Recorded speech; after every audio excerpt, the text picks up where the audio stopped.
Hello and welcome to another RIO's how-to, and today's how-to is for the spey caster using a cast called the Double Spey. The Double Spey is a cast that you do when there's 3 Ds. You do the Double Spey when there's a downstream wind, that's D.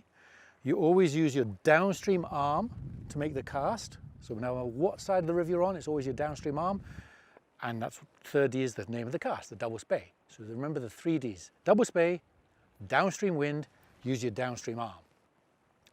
Today I've got on a Scandi line, just because it's nice and visible and bright and you'll be able to see it. This cast is done with a downstream wind, but it also is a very, very strong cast if you're using Skagit style lines. Skagit lines require what is called a waterborne anchor to make them cast well. The line needs to stay on the water to grip the heavy flies and the sink tips associated with Skagit lines. So if you've got a Skagit line, then think about the Double Spey, because that's a really important cast to use with as a downstream wind. So that's the when to do the Double Spey. I'm going to wait out here and just show you how to do a Double Spey. So as I mentioned, the Double Spey is the perfect cast for the downstream wind, and it's delivered with your downstream arm, my right hand in this side of the river. And with all these spey casts, it's really important to know what is the reason for making a move. Right? The Double Spey has 3 moves, what's called the setup stroke, what's called the D-loop stroke, what's called the forward stroke. I'm going to run through those individually and show you what are you trying to do with each move. Basically, the setup stroke is the first move that goes from when you finish fishing, the line's on the dangle, and you do this move here. Just bring the rod across your body, that's the setup stroke. Then you come round and you create a D-loop, form a D-loop behind the rod, that loads the rod, and then you make your forward stroke and get the line out there, and that's your final cast and result. So those are the 3 steps of a Double Spey. Let's look at those individually. To me, one of the most useful tools you can have as a spey caster, and a Double Spey caster in particular, is an imagination.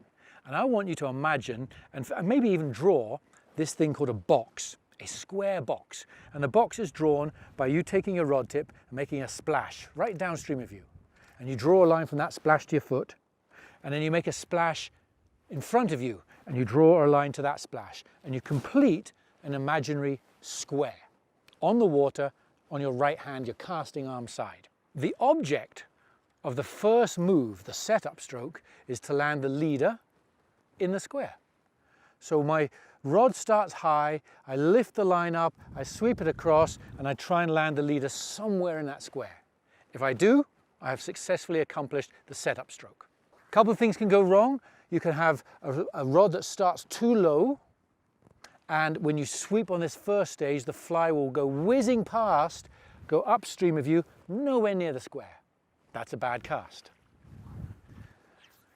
Equally, you might have a line that's sunk, or you might just do too slow a move, or just be in kind of a slow motion thing, and you do this first move, and the leader lands way below the square.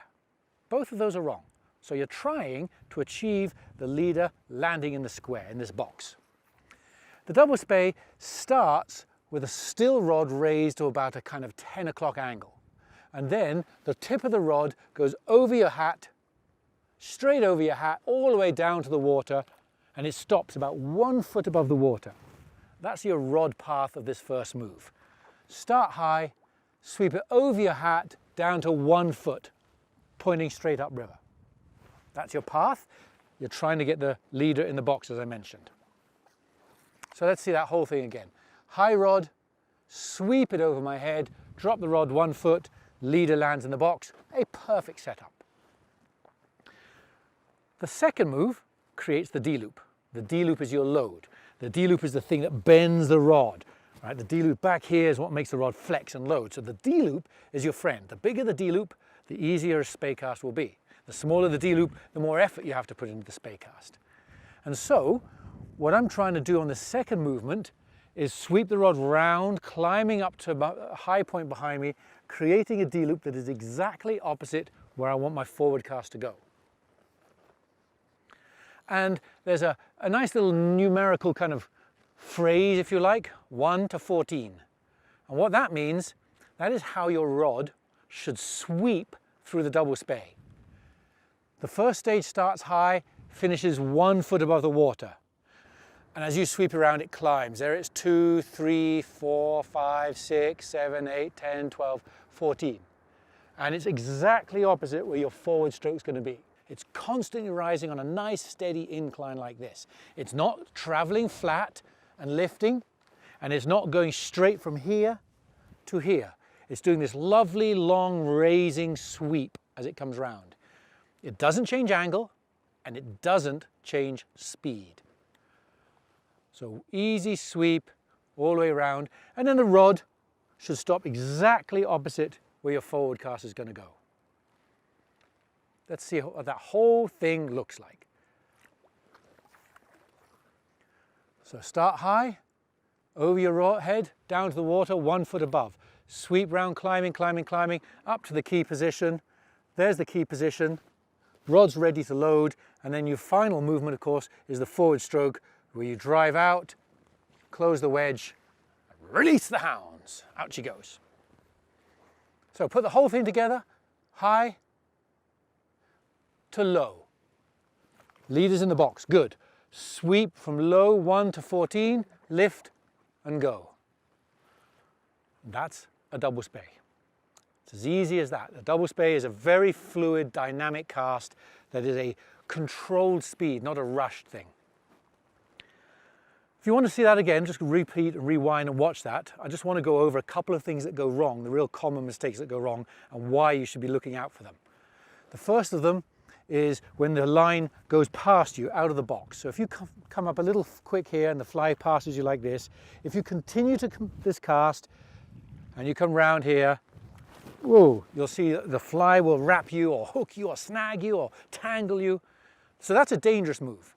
So general rule of thumb, if your rod is here, and if you make this first move and you see that fly pass you, just lift up, abort the cast and start again. Don't even risk getting hooked. The opposite is where the line doesn't come anywhere near the box. So if it lands way downstream, you're safe, but it's going to be a real bad cast. When you come round, you form what's called a bloody L on the water, and when you go forward, that bloody L sucks all the energy out of the cast, and that is also bad.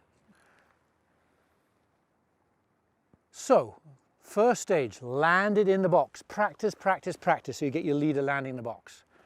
Second stage, on the D-loop, very important the rod climbs evenly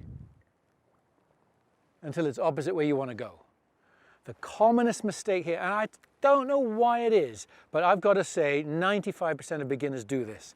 I don't know why, but they put in a thing called a dreaded dip. As they sweep around like this, the rod dips down to a little scoop like that. And that is a monumental disaster as far as cast effect goes. The dip lays line in the water, creates this thing called the bloody L I mentioned, creates unbelievable amounts of drag, the cast fails miserably, and you give up and throw away your rod and take up golf because you think casting's hard. It's all because you put a dip into it. Don't dip. I think it must be a body shape thing or some kind of dynamic, because it's so common that people dip. I'm going to show you those two moves, one without the dip, the first one, and the second with a dip. High to low. Watch this rod, just sweeping, climbing, climbing, sweeping, climbing. That's as easy as a double spey can be. Now I'm going to put the dip in, and again, watch the tippering of the rod. High to low.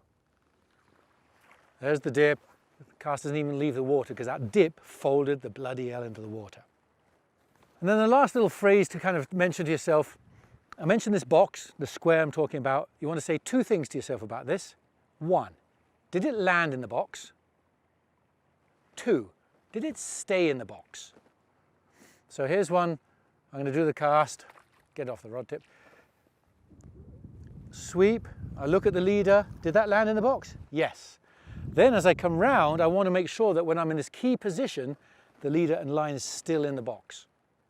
All right, because the other common one, especially people switching from floating lines to sink tips and stuff like that, the other common thing is that people come around with too much speed on the second move. That landed in the box, but watch this. Too much speed, and the fly has left the water, it's gone in the bushes behind me, it's no longer in the box, and you snag the nearest tree behind you. So you just want to develop a touch on this cast, start high to low, land it in the box, sweep around, make sure it stays on the water in the box, and make a nice easy forward cast. And that, in a nutshell, is the double spey. Get out there on the water, practice your double spey. Hopefully you learnt 1 or 2 nuggets that will improve your double spey on that one, and hopefully you'll master this and get a perfect double spey and catch a cracking big fish on it one day. Thank you so much for tuning in to another episode of RIO's How-To Videos.